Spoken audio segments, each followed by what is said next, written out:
Today I'm going to show you how to sew the easiest contoured burp cloth. These are great for newborn baby gifts, and I like to make 3 of them at a time and roll them up and give them as a gift all tied together. The front, I used flannel. You can use cotton or any other material, and the backing you want to be an absorbent material like flannel, fleece, minky, cotton Chanel, terry cloth, or even a towel. The link in the description box below will bring you to the pattern pieces that you can print at home. Go ahead and trace that pattern around your 2 pieces of fabric and cut it out. Next, you're going to lay the fabric with the right sides together. This means both of the pretty sides of fabric should be kissing. After you've done that, you're going to clip or pin it in place. Start by pinning it or clipping it in place where you see I'm doing it here. This is to remind you not to sew this gap closed when you go to sew it here in a second. Now go ahead and pin all the way around the rest of your contoured burp cloth.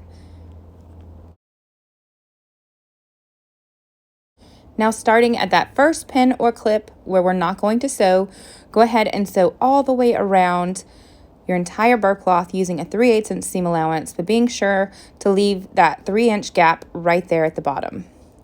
Here's what it looks like when you're all done. Again, I used a 3/8 inch seam allowance.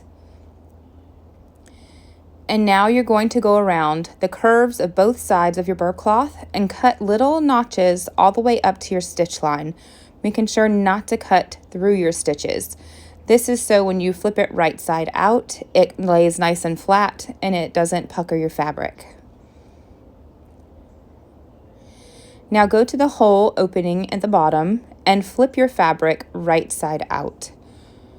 Use your fingers and smoothen out the seams if you can.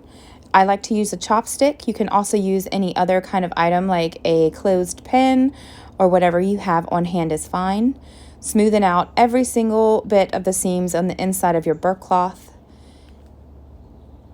And once you've done that, we're going to work on closing that gap that we left open at the bottom.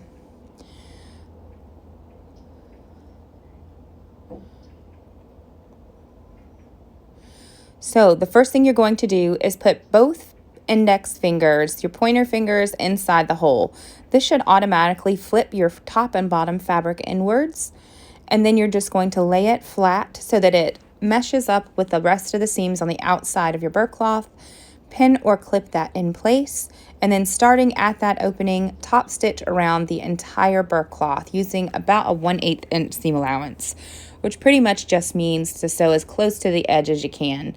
1/8 to 1/4 of an inch is what I like to normally do. Go ahead and press it flat with your iron to get out any wrinkles, and you are completely finished. It was a super quick and easy project. Please be sure to like this video and subscribe to my YouTube channel so that you can see all of my easy sewing tutorials that go along with my patterns, and the pattern piece that you can print out at home is in the link down below in the description box.